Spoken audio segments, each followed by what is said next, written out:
Mbola vaovao tsara ihany koa ho an'ny taranja handball kosa indray izy ity na ny IHF trophy izay nitanterahana tatsilozaka Zambie kosa indray sokajy cadet sy ny sokajy junior no nandray anjara tamin'izany faninanana izany.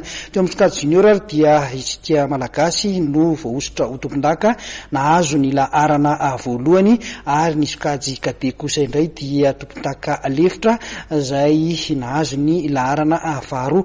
Iry zareo zambianina mpampiatrano an-trano no nifanandrina tamin'ny Madagasikara teo amin'ny lalao famarana ho an'ity IHF trophy ity. Tsara ny vokatra azy ny Madagasikara teo amin'ny faninanana IHF trophy taranja handball sokajy cadet sy junior izay natao tany Lozaka Zambie nanomboka ny 20 aprily 2024 teo izay nifarana omaly asabotsy.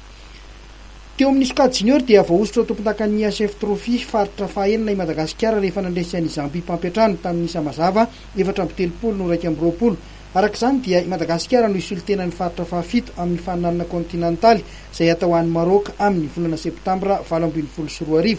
Tsy resy mihitsy ny sokajy junior nanomboka tany amin'ny fanitsanana ka hatrany amin'ny famaranana.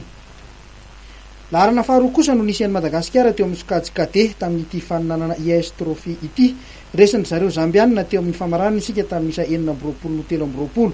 Teo am-pialasasatra nefa dia isika malagasy no nitarika tamin'isa 5-12.